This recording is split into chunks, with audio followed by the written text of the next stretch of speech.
Welcome to Feral Healing, two best friends, one soul bond, a podcast dedicated to eccentric healing, the kind of conversations that crack you up and your heart open. Now, here are your hosts, Camille and Caitlin.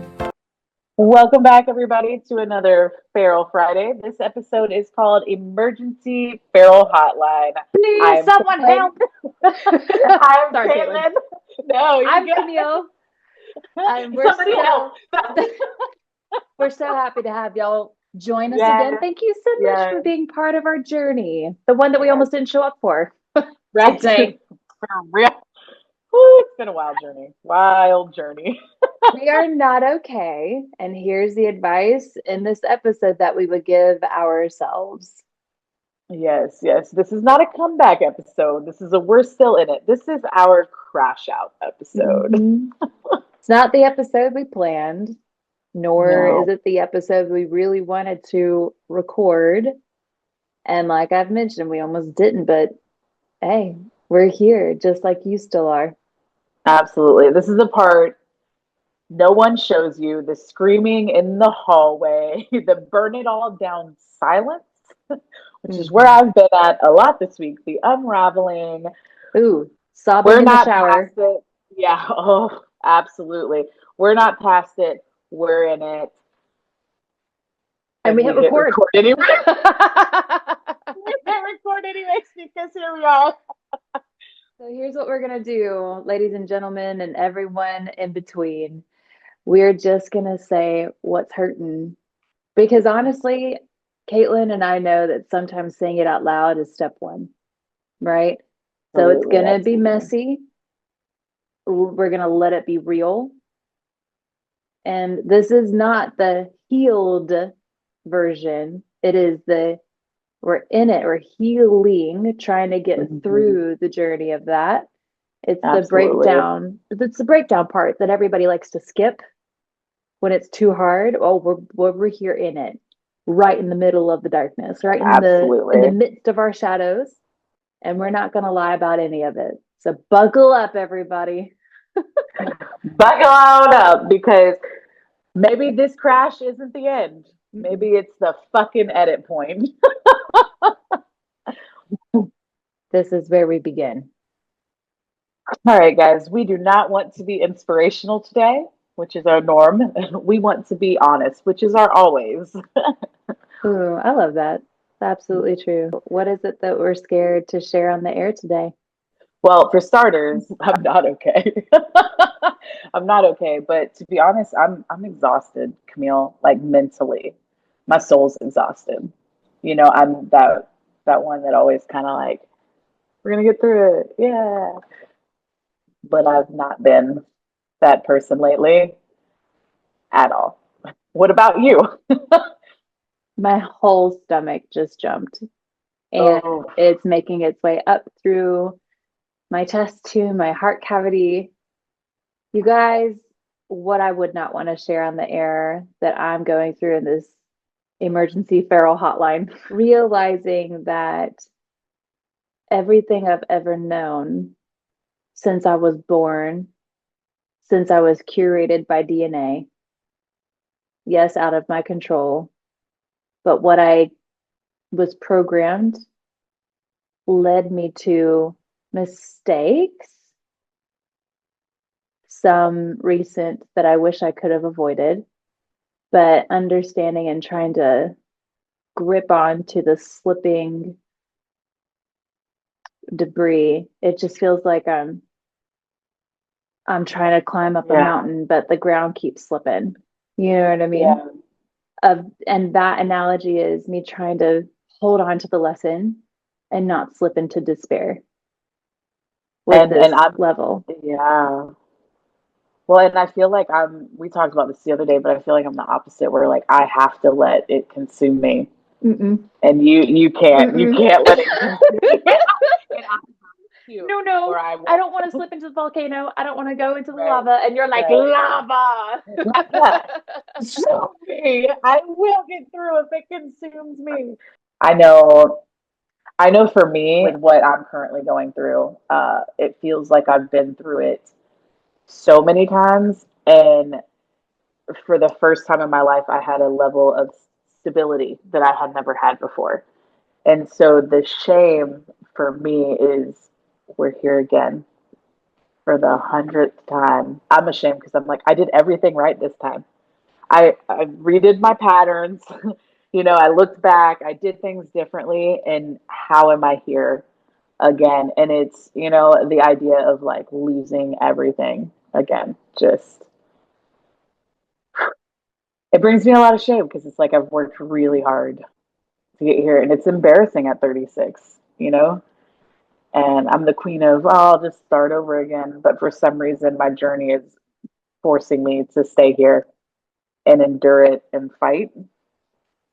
I think if I were to simply say, I feel sadness and shame, lack of education, combined with a cocktail of ingredients that are seeing the best in people and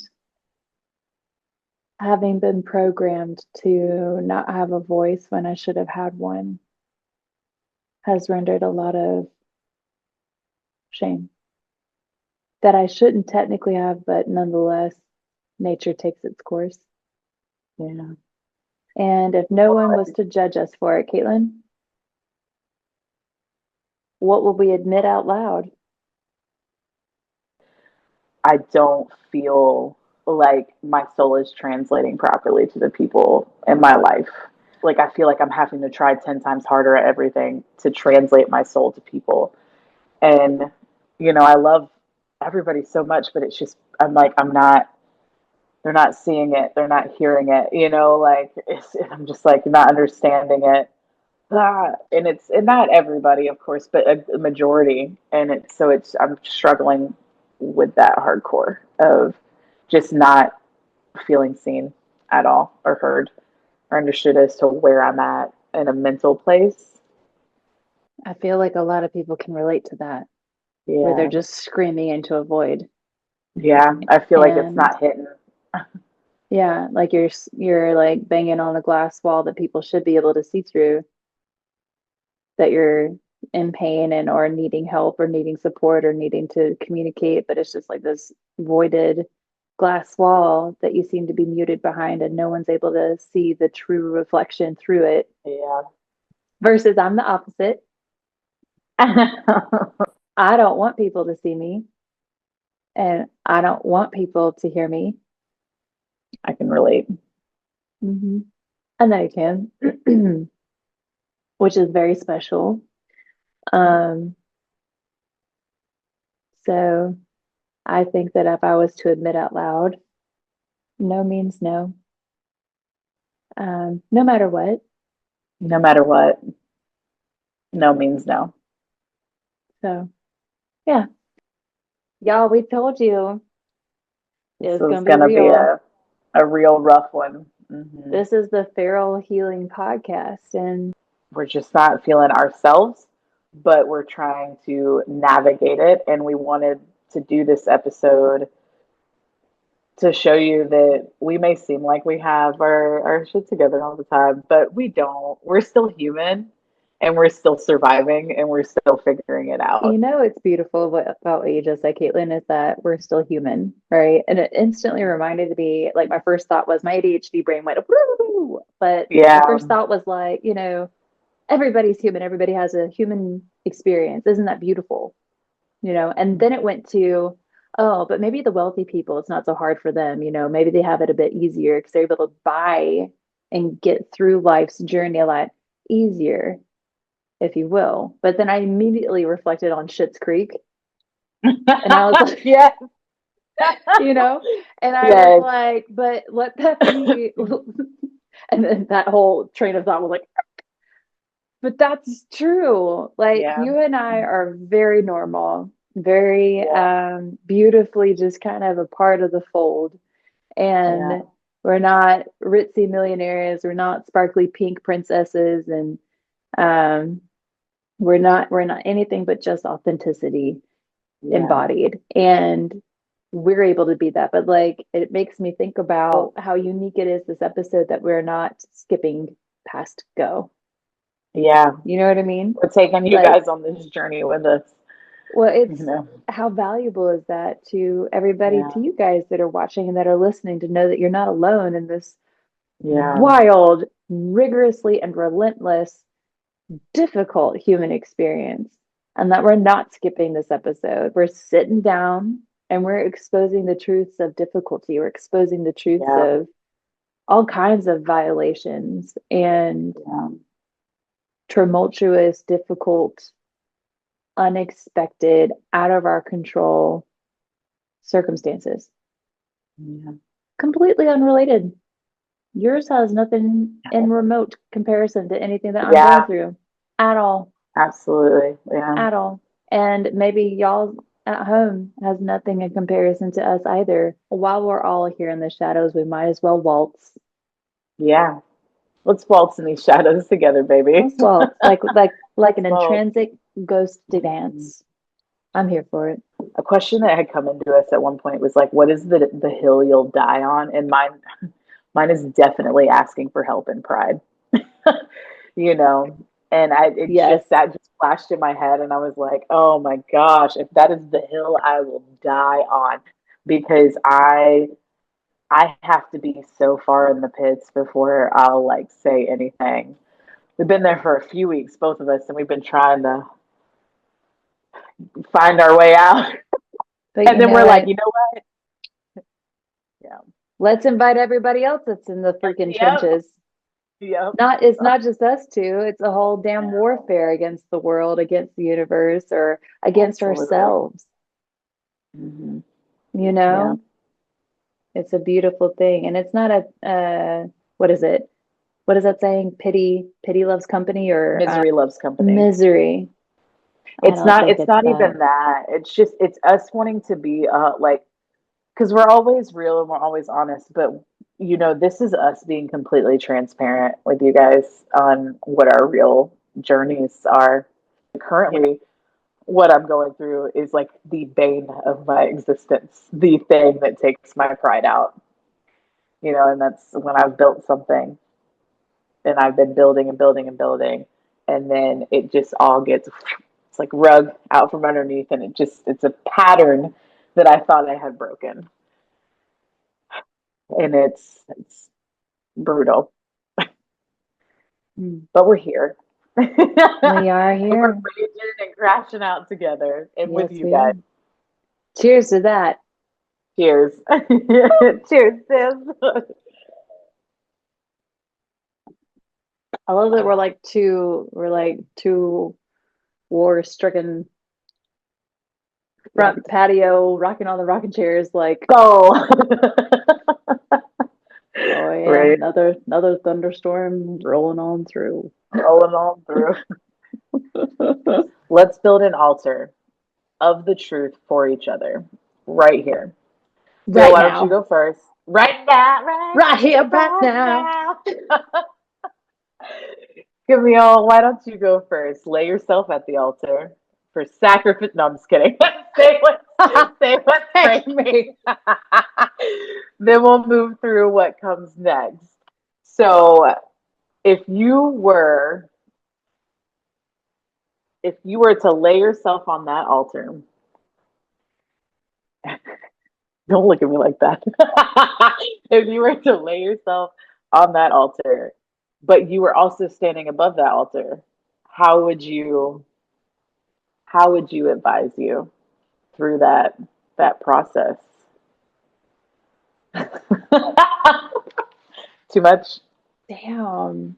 No, it's perfect because it's visual, Yeah. and my brain works that way. Yes. Yes. And this is, by the way, everybody listening, this is parts work. This is definitely what a therapist would suggest and or guide.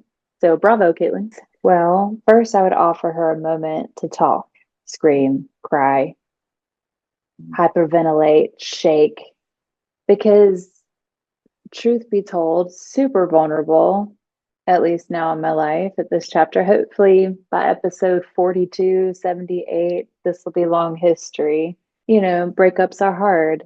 And with that, we've all heard hundreds of different gurus, therapists, professionals talk about all of the body, the physiology, the psychology, the neurology.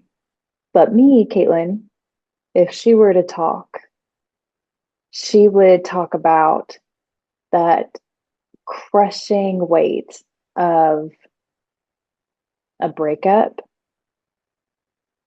a betrayal of the breakup or within it, the weight of being mother and father still, the weight of the crashing dream that there was going to be finally a companion in my picture. And in addition to the one time that I go out there and try and experience bravery, I thought it was met with violation. It's a lot of weight on that altar. Like if I could even remove her body, it was just the parts that hurt, the organs that are traumatized, and the organs that have feel like they're being ripped tissue by tissue. They're sensitive to the touch. We are completely going back to basics. I mean, we're going into the foundational archives of what makes me me, why it made me me, and that it was all completely at the service to someone else's ego. What makes me me in most cases or aspects of my performance and the reasons that I like certain films, the reasons that I like the certain this, that, and the other. Like, yes, I love these parts, but I'm just coming to find out that I was very much groomed to be the person that I am today. And I just don't know how I feel about that. It's rage because it's everything, Caitlin. I was groomed to become this sort of child, this kind of performance, this specific mental perspective, this very mandatory spiritual perspective and absolute obedience. And this whole cocktail combined together was grooming me to be in situations that were very dangerous. I was never educated. I was never taught how to avoid these circumstances, and much less how to remove myself, much less how to sniff it out, and most certainly not to use my voice to say anything, to protect yourself or to fight for something that you don't want. Those words don't come because they were never given or taught or instructed or even applauded. So they're not there. And when it comes, you were told to submit. How I'm dealing with my whole existence of my life, 0 to 33, was almost a complete fiction based on a parent's perspective to fulfill them because they lived vicarious through you. Then having to go and reflect in and look at this all on the altar, if you will, and going, where do I even start? The constructs of control, the religion I was raised in, and that it does not set up women for success to have a voice. It does not set them up to be able to vocalize anything outside of submission. Out here in the wild, once you leave it, you are not prepared. It is very much, a Walking Dead with no weapons. I'm a big believer that the energy that you're having will inevitably attract what you fear. It's going to attract what you want. It's going to attract what you don't want. Whatever that big thing that you are sensing and feeling on the inside. And Caitlin, I was terrified of men. The second I became single, absolutely terrified of men. Well, and that's something both narcissists that I've dated found me at very low points in my life. People who are predators find people at low points. That's what's on the altar. Yeah. You know, you're allowed to fall apart, but you still deserve to be loved through that process, babe. So it's gonna be all The right. latter part of that statement, I true. But the falling apart thing, ooh, that's a part of it's me. hard for you. I It's a call hard her I call her the commander, and she does not for any second let up on all of the other managing parts in my brain. We got to keep it together. And it's almost like when my husband died, that part. Like I think that she's always been there before, but she was a little bit more lax. Like she wasn't called to arms, if you will. But being pregnant with the death of my husband, then everything became very militant. Then she was promoted to commander. And I don't know if other people can relate to that. but Um, that's your method that works for you, you know? And that does not mean that you don't deserve to be loved through it. yeah. It's not over, it's being rewritten, babe. You're rewriting your soul. You're coming to your true soul and you're rewriting your story. We always say, it's a new chapter, a new page. Mm-hmm. Well, baby, this is a totally different book. Mm-hmm. Absolutely. You know what I mean? It's like almost like, book number 2 in the saga is now Yeah. starting for me because I have to rewrite everything. I have to rewrite everything from the spine. And I feel like other people that have maybe like left a cult and then they were violated while they were trying to care for their children that they accumulated within the cult. Those are my people that'll be like, I see you. We were not prepared for this world. We were not prepared for the world of men out Well, and here. then honestly, I think that other people will be able to relate because I was violated before I even understood what it was. That I can relate to that because whereas that's naivety on your end of like coming into a new world and not knowing. Like at that age, I was at that same, not understanding. And so I think that a lot of people can relate to that, babe. I think a lot Well, of people can it's a club touch that in on that. nobody ever wants to be a member of, that's for sure. No, But I really no. like that it's being rewritten. Mhm. So it's just heavy. The pen is heavy and the ink is very thick. Just like one little tap on the page and that ink just goes. But I like the idea of pieces because you can't build a beautiful mosaic without them. This isn't the end. It's just proof that something absolutely mandatorily needed to change. And it was me. That's my altar. Let's switch to yours.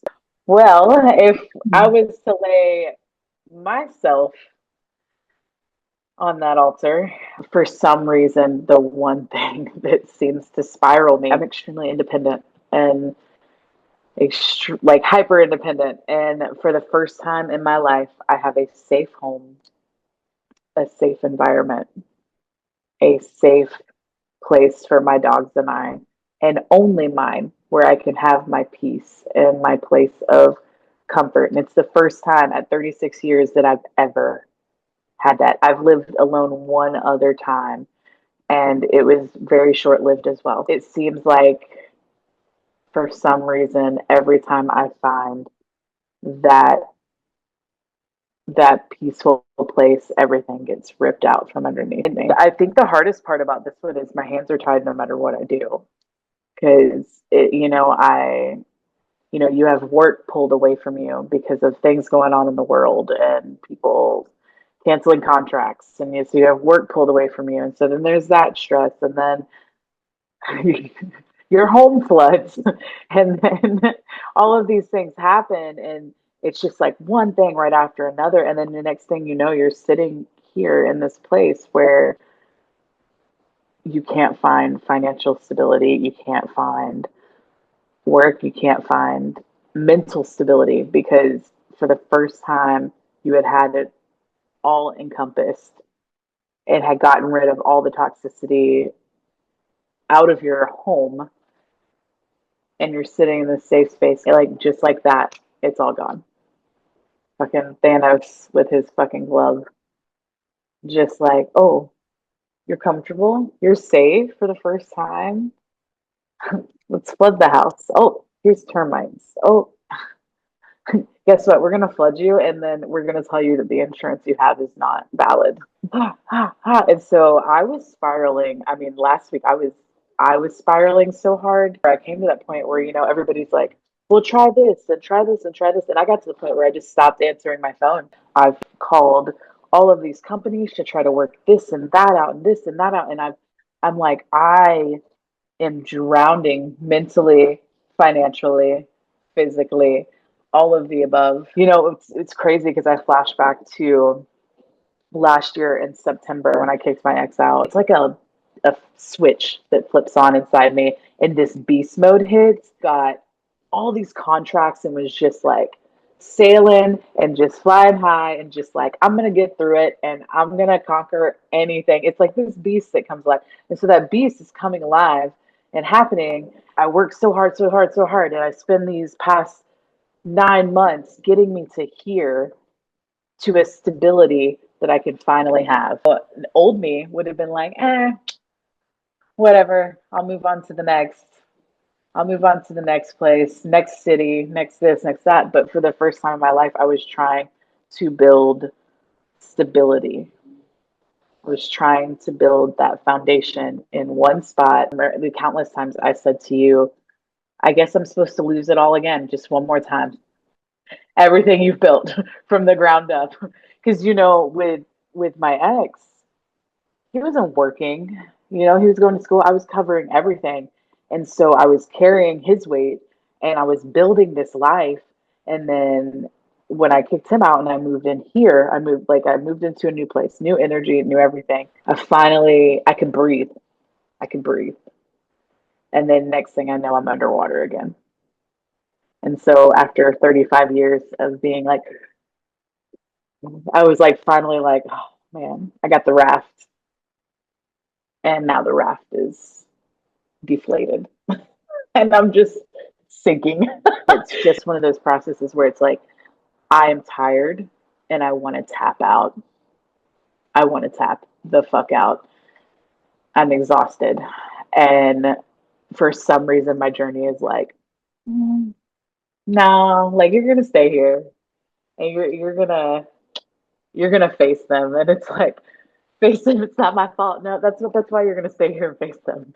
Like you're gonna stay here in a place that you now despise because of all of these things that you're drowning in, and you're just gonna have to keep doggy paddling while you hold your dogs and figure it out. What's wild is you could put me through all of the things I've been through, and I will just keep moving.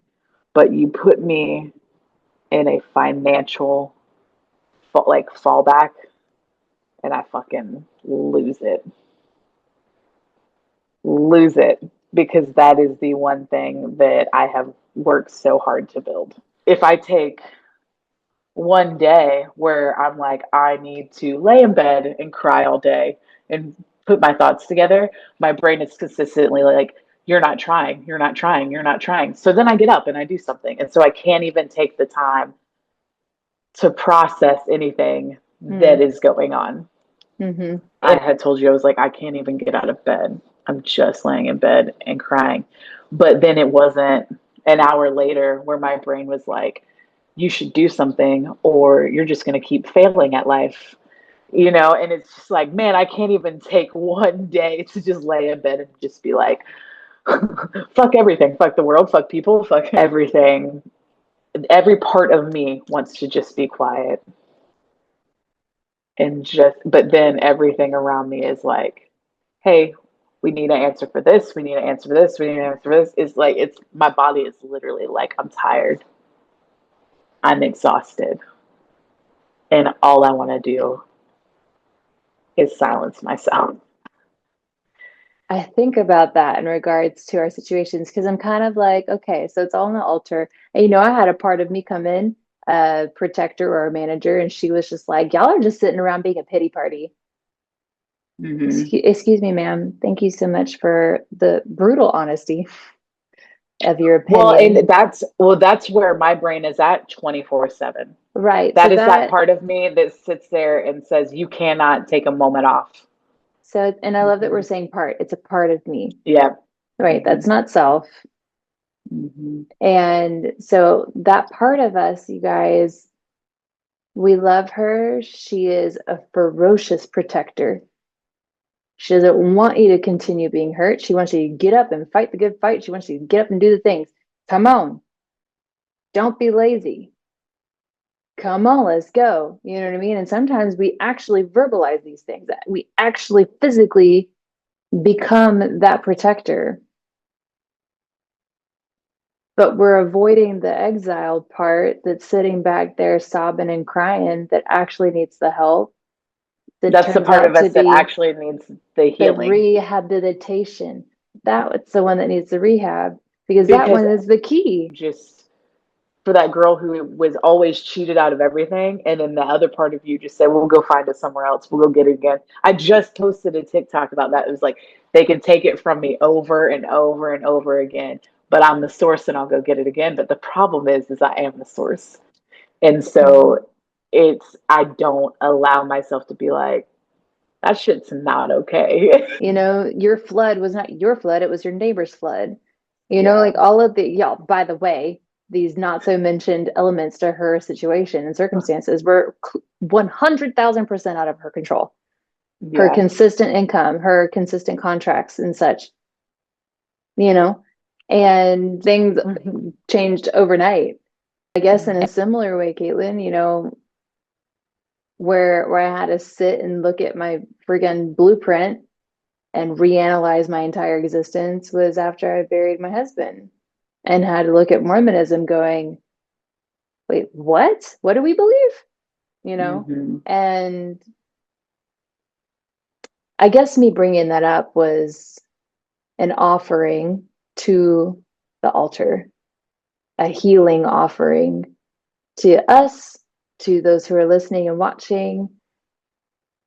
Look at how far we've come in whatever way you can.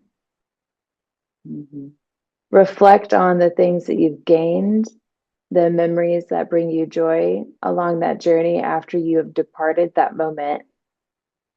I know that I can say, I can look back at who I was.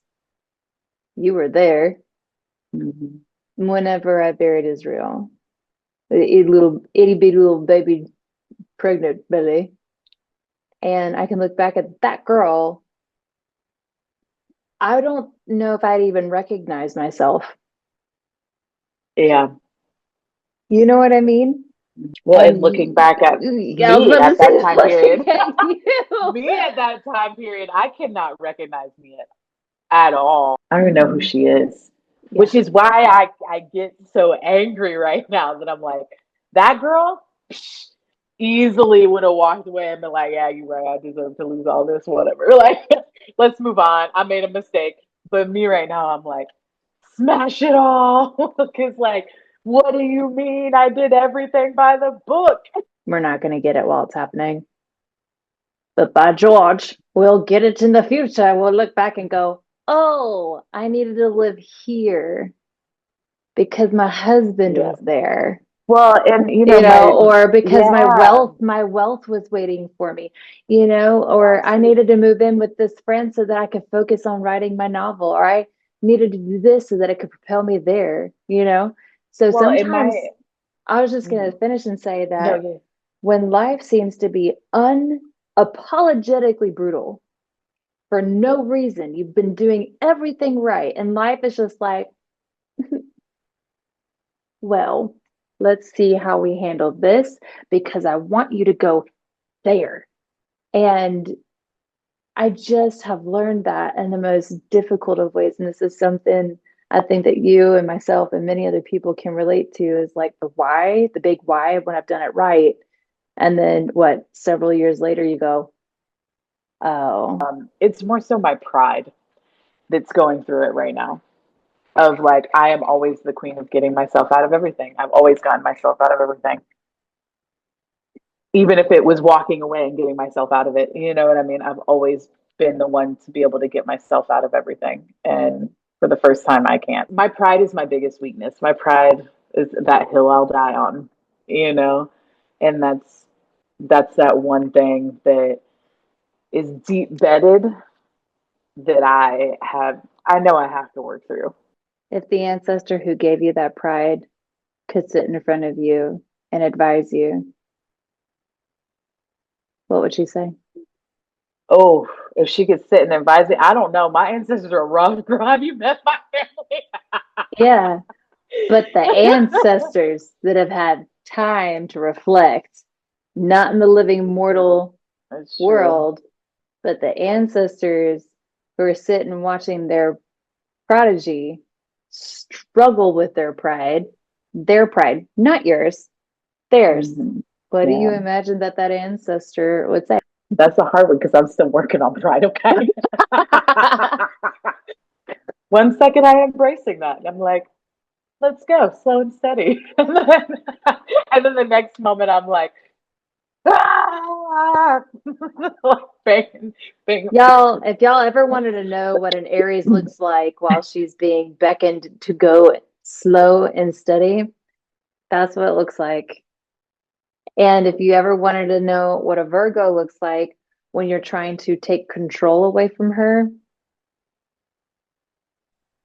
with me not being able to catch a grip on something and be able to navigate and plan and perfect the route and guarantee safety. We're both in phases that are counteracting who we are. All in all, you and I have survived worse. Oh, absolutely. Knocking on the Absolutely. wood. I'm knocking on the wood. I'm knocking on the wood. I'm knocking on the wood. I'm knocking on I the don't wood. Please I don't want any do not termites to take come out. that as a challenge. I can't knock on enough wood. But like, oh gosh, I take it back. Don't do it. Don't do it. I take it back. Y'all, did you see the whole transmit? Like the whole like, yeah, I'm super prideful. And then like immediately I'm being humbled by myself because I know better. And it's just like, don't do it. You know what I mean? And but reflecting humbly on the journey, there have been really difficult things we have learned by and become better from. And that we are grateful. Thank you. Thank you. With all that being said, my friends, here's the unfiltered, unapologetic Us losing it. the feral healing. Anything that you'd like to say to your feral healing hotline? The emergency feral hotline. The emergency feral hotline. And we could, if you'd like, we'd like to share them in our future episode and we'll ask and indicate otherwise. But any crashes too that you're going through, been through, anticipate. We want to hear about your crash outs. We don't have it all figured out. We might act like it, but we don't have any of it figured out. Baby, we'll have you believing that we have it figured out. Oh, yeah. But this is the truth of it. We're not going to be fake to you. No. Not at all. Others, sure, they can put on a mask, a facade, and that everything's okay. No, absolutely not. Not in this channel. We gave it 1 week to kind of regroup. And then we realized that we're still not there, and we're like, screw it. They need to see this side of us too. They deserve to know this side of us too. We're excited to hear from you guys in whatever shape and form that comes in. If you have made it this far, thank you so much for sitting with us in the dark, for letting us be messy, to be vulnerable, to be honest, and for not needing this episode to be tied with a bow. We don't always know how to wrap it up, but what we do know is this: showing up like this, tender, wrecked, somehow still breathing, nervous system wrecked. Mm-hmm. within itself, it's its own kind of miracle. With that being said, if something resonated with you, DM us. Send us a voice memo, whatever you would like.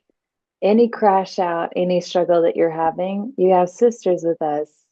And Absolutely. whether that's you being a brother, you being a sister, or anyone in between, we want to hear it. We are your tribe. Absolutely. We are your people, and you're safe here to yell, scream, and shake it off.